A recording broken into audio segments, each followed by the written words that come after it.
Hello friends, मैं पुनः आपके सामने अपने अगले वीडियो को लेकर के आज प्रस्तुत हूँ। हम लोगों ने पिछले वीडियो में कोष्ठक के अंदर आए हुए प्रोनाउन के परिवर्तन के बारे में पढ़ा था।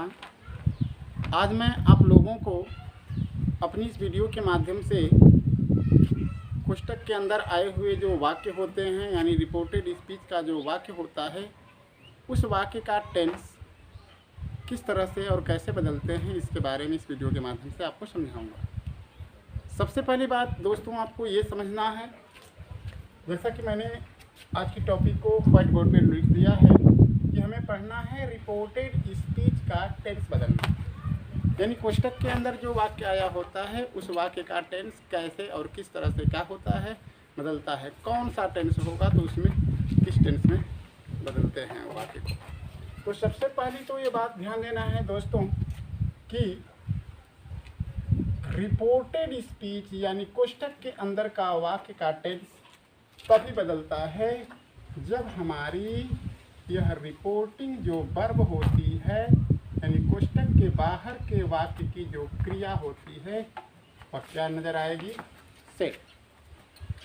तो ये पॉइंट को हमें अपने दिमाग में रखना है कि कोष्ठक के अंदर जो वाक्य होगा, यानी रिपोर्टेड स्पीच का जो वाक्य होगा, उस वाक्य का टेंस तभी बदला जाता है जब कोष्ठक के बाहर आए हुए वाक्य की जो क्रिया होती है वह क्रिया सेड नज़र आएगी। लेकिन इस नियम के कुछ एक्सेप्शन भी हैं, कुछ अपवाद भी हैं, जिसको मैं नेक्स्ट वीडियो में आपको उस नियमों के बारे में बताऊंगा या उसकी चर्चा करूंगा।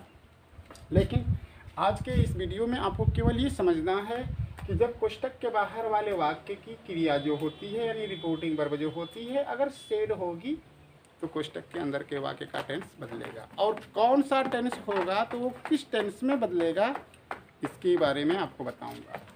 तो इस चीज़ को आप समझने के लिए इस दो कॉलम को दिमाग में रखेंगे कि डायरेक्ट में कौन सा टेंस होगा, तो वह इनडायरेक्ट के दौरान किस टेंस में क्या करेगा, बदलेगा। ठीक है दोस्तों। तो लेकिन सबसे पहली बात आपको ये ध्यान देना है कि टेंस परिवर्तन तभी होगा जब रिपोर्टिंग वर्ब सेट होगी। क्योंकि मेरा ये व्हाइट बोर्ड जो है थोड़ा सा साइज में छोटा है, इस वजह से मैं सविस्तार उस चीज़ को नहीं लिख पा रहा हूँ, लेकिन आपको कुछ टिप्स के माध्यम से दूंगा कि ऐसा होने पर ऐसा कर देते हैं, ये टेंस होने पर उसको इसमें बदल देते हैं। तो आइए देखते हैं। अगर हमने देखा कि कोष्ठक के बाहर के वाक्य की क्रिया सेड है, अगर कोष्ठक के अंदर वाले वाक्य में अगर इज आर एम हो, यानी सिंपल प्रेजेंट हो, तो आपको उस सिंपल प्रेजेंट को सिंपल पास्ट में क्या कर देना होगा, बदल देना होगा।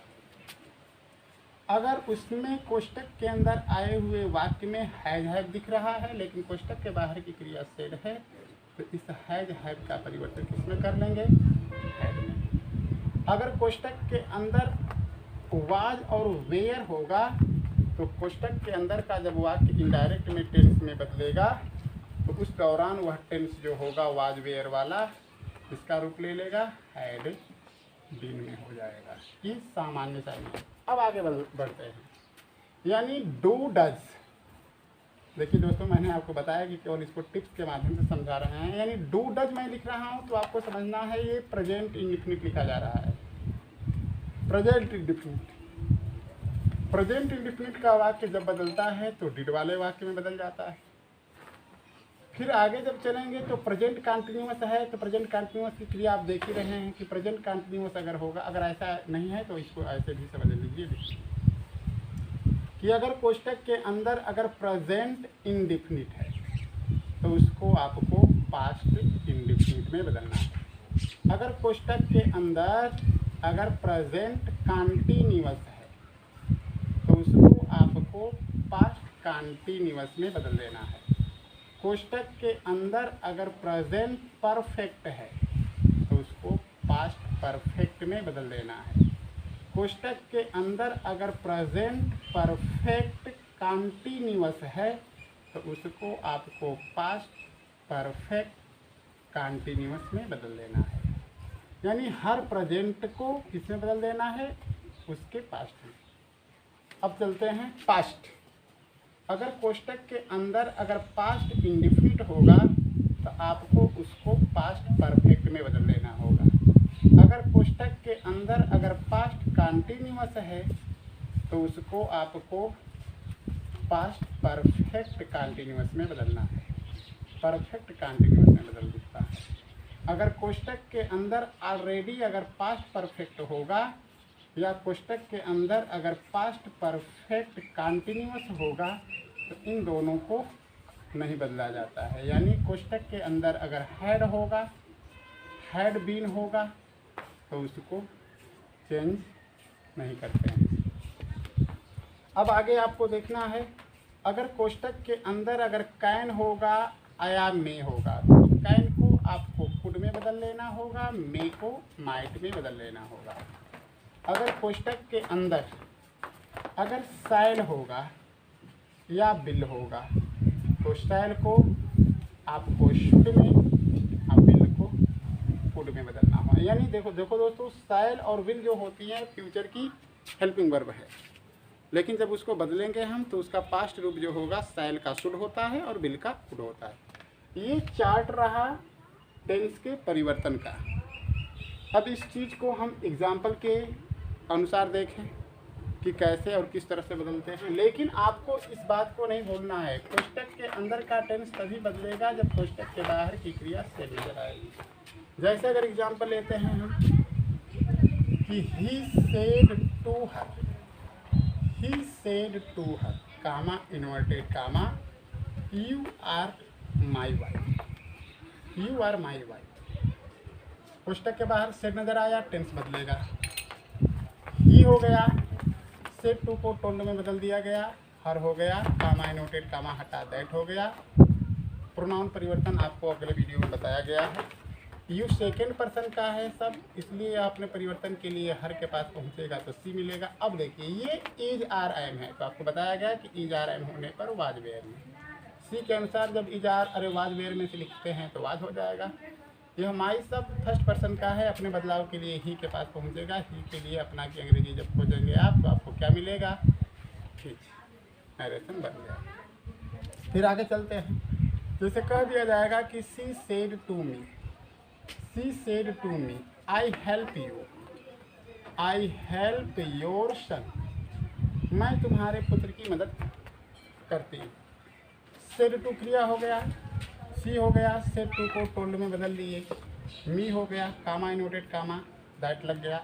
आई जो है परिवर्तन के लिए सी के पास पहुंचा, सी हो गया। ये जो क्रिया है हेल्प वो आपका प्रेजेंट इंडिफिनिट है, उसको हमें किस में बदलना होगा, पास्ट इंडिफिनिट में। यानी इस क्रिया का हमें सेकेंड फॉर्म लिखना है। हेल्प का दूसरा रूप क्या हो जाएगा, हेल्प। योर जो है सेकेंड पर्सन का प्रोनाउन है, अपने परिवर्तन के लिए मी के पास पहुंचेगा, माई हो जाएगा और क्या हो जाएगा, सन। इसी तरह से जैसे होगा they said to him, comma inverted comma we shall teach you, we shall teach you. They हो जाएगा, सेड टू को टोल्ड में बदल देंगे, हिम हो जाएगा, कामा इनोटेड कामा हटेगा दैट होगा। वी फर्स्ट पर्सन का है, परिवर्तन के लिए कर्ता के पास दे का रूप ले लिया। अब देखिए जैसा कि यहाँ लिखा गया है ना कि सैल को शुड में, बिल को उड में बदलते हैं, तो यहाँ पर पहले दोस्तों देखिए ये वी था तब इसके साथ सैल लगा, वी को जब हमने कर्ता के अनुसार बदला तो यह दे में बदल गया। अब ऐसा आप नहीं करेंगे कि सीधे इस सैल को शुड में बदल देंगे। अब आपको ये देखना है यह जो दे हमारा बदला है, बदलने पर मिला है, अब इसके साथ यहाँ पर कौन सी क्रिया होगी और जो क्रिया यहाँ पर होगी उसका पास्ट लिखेंगे। दे के मुताबिक यहाँ पर जब लिखेंगे तो विल होगा। अब विल का दूसरा रूप लिख देंगे क्या, वुड, टीच हो जाएगा। और यह यू सेकेंड पर्सन का है, कर्म है, पहुँचेगा इनके पास, हो जाएगा। इसी तरीके से जैसे कह दिया जाएगा she said to him, she said to him I have your book, I have your book, मेरे पास तुम्हारी पुस्तक है। फिर सेड टू है, सी हो जाएगा, सेड टू को आप टोल्ड में बदल देंगे, हिम हो जाएगा, कामा इनवर्टेड कामा हटाएंगे, दैट लगा लेंगे। आई फर्स्ट पर्सन है, पहुँचेगा सी के पास, सी हो जाएगा। टेंस हैज हैव है, देखना है ना, हैज हैव होने पर कौन सा टेंस होगा, हैड में बदल जाएगा, इसलिए हैड कर लिया। योर सेकेंड पर्सन है, पहुँचेगा हिम के पास, हिम उसे अपना वाली अंग्रेजी देगा, तो उसके स्थान पे क्या होगा, ही। इसी तरीके से अगर जैसे कह दिया जाएगा कि I said to them, I said to them, you do not do your work, you do not do your work, तुम अपना कार्य नहीं करते। ये आई हो गया, से टू को किसमें बदल देंगे, टोल्ड में, देम हो जाएगा, कामा इनवर्टेड कामा हटेगा, दैट होगा। यू भी परिवर्तन के लिए देम के पास पहुंचेगा, योर भी परिवर्तन के लिए देम के पास पहुंचेगा, लेकिन यू जब देम के अनुसार बदलेगा तो वहाँ पर दे हो जाएगा, टेंस बदलेंगे तो डिड नॉट हो जाएगा, फिर ये डू हो जाएगा। यह अपना वाली अंग्रेजी है, देम उसे अपना की अंग्रेजी देगा तो उसके जगह पर क्या होगा दोस्तों, वियर हो जाएगा और वर्क हो जाएगा। इस तरह से हम पुस्तक के अंदर आए हुए वाक्यों के टेंस के परिवर्तन के बारे में समझते हैं, लेकिन मैं थोड़ा और विस्तार से और लंबे लंबे उदाहरणों को लेकर के इस चीज़ को आपको समझाना चाहता हूं ताकि ये बात क्लियर होगी। इसलिए मैं इस चार्ट को मिटा देता हूं। इस चार्ट को अगर आवश्यकता है तो आपको कहीं अपने कॉपी पे नोट कर लेना होगा कि नहीं, ऐसी कंडीशन होने पर इस कंडीशन में इस वाक्य का टेंस क्या होता है, बदलता है। अब आइए इस चीज़ को और विस्तार से समझें ताकि हम इस टेंस वाले परिवर्तन को समझ सकें, जान सकें कि वो कैसे और किस तरीके से क्या करते हैं, बदलते हैं। दोस्तों एक बात ध्यान देना है कि मैंने आपसे कहा है कि मैं आपकी हर एक समस्या को सुलझाने की कोशिश करूंगा, लेकिन मुझे प्रसन्नता तब होगी कि जब मेरी पढ़ाई हुई बात, समझाई हुई बात अगर आपको समझ में ना आए तो कृपया आप अपने कमेंट में अपनी बातों को रखें ताकि मैं आपको अगले वीडियो में आपकी उस समस्या को सुलझाने की कोशिश करूं। ठीक है, अब आते हैं थोड़ा सा विस्तार से वाक्यों को लेते हैं। जैसे अगर कह दिया जाएगा कि she says to me I M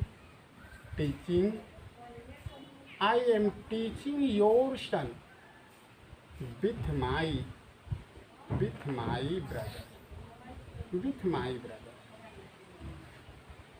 पहले रिपोर्टिंग वर्ब पर हमारी नज़र गई, ये सेड नहीं है, तो सेड रहेगा तभी यह टेंस बदलना है, आपको बताया गया है। अगर यहाँ पे सेड नहीं है तो टेंस नहीं बदलेगा, लेकिन बाकी चीज़ का मतलब प्रोनाउन वगैरह बदलेंगे। इस कंडीशन में अगर इसको हम लिखते हैं तो यह सी हो गया, और सेज टू को अगर लिखेंगे तो टेंस का रूप ले लेगा। इसको पूरा एक साथ में मिला करके लिखना है, क्योंकि बहुत से लोग ऐसा करते हैं कि केवल इस सेज को टेंस में बदल देते हैं, टू भी लिखते हैं। नहीं, टू को नहीं लिखा जाता है जब रिपोर्टिंग वर्ब का रूप बदलता है। मी हो गया, कामा इनवर्टेड कामा हटाया गया, दैट लगाया गया। अब टेंस नहीं बदलना है, लेकिन प्रोनाउन तो बदलेगा, हर कीमत प्रोनाउन को हमें बदलना है। अब देखिए ये आई फर्स्ट पर्सन है, इसका परिवर्तन कर्ता के अनुसार कर लेंगे, सी हो जाएगा। टेंस नहीं बदलना है, यहाँ पर आई था तब आई था, सी हो गया तो इज हो गया। फिर यह टीचिंग हो जाएगा।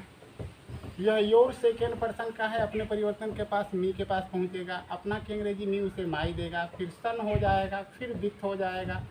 यह मी फर्स्ट पर्सन का है, अपने परिवर्तन के लिए कर्ता के पास पहुँचेगा, अपना की अंग्रेजी उसे सी देगा, हर हो जाएगा, और उसके बाद क्या हो जाएगा, ब्रदर। अब आगे चलते हैं। जैसे कह दिया जाएगा कि he said to her comma inverted comma you did not write letter to my father. जब इसको बदलेंगे तो ये ही हो जाएगा, सेड टू को किसमें बदल देना होगा, टोल्ड में। हर हो जाएगा, कामा इनवर्टेड कामा हटेगा, दैट हो जाएगा। यह जो यू है सेकेंड पर्सन का है, हर के पास सी। अब देखिए यहाँ पे जो डिड है, डिड का मतलब वो कौन सा टेंस, पास्ट इंडेफिनिट। टेबल में आपको बताया गया था कि पास्ट इंडेफिनिट का जब वाक्य होता है तो उसको हम किस में बदल देते हैं, पास्ट इंडेफिनिट का वाक्य पास्ट परफेक्ट में बदलता है। इसलिए यहाँ पर अब आपको लिखना होगा हैड ना, किसका, थर्ड फॉर्म परफेक्ट के मुताबिक, इसलिए रिटेन हो जाएगा। फिर क्या हो जाएगा, लेटर। टू हो जाएगा, माई फर्स्ट पर्सन का है, अपने परिवर्तन के लिए कहाँ पहुँचेगा, ही के पास, ही उसे अपना की अंग्रेजी देगा तो ही देगा और फादर हो जाएगा।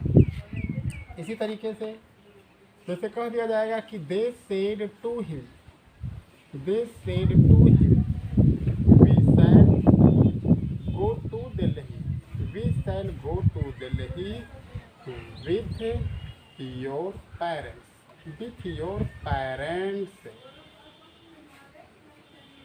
वे उससे कहे, we shall go to Delhi, हम सब दिल्ली जाएंगे, विथ योर पेरेंट्स, तुम्हारे माता पिता के साथ। दे हो गया, सेड टू क्रिया को टोल्ड में बदल लेंगे आप, हिम हो गया, कामा इनोटेड कामा हटेगा, दैट हो गया। वी फर्स्ट पर्सन दे के पास पहुंचा, दे हो गया। अब दे के अनुसार पहले यह क्रिया बदलेगी तो यहाँ पे बिल होगा, अब उसका पास्ट हम लिख देंगे तो वुड होगा। गो टू दिल्ली हो गया। फिर क्या हो जाएगा, विथ हो जाएगा। योर सेकेंड पर्सन अपने परिवर्तन के लिए हिम के पास, उसे अपना की अंग्रेजी हिम देगा तो ही हो जाएगा और पेरेंट्स हो जाएगा। इसी तरह से she said to me, she said to me I can help your brother, I can help your brother.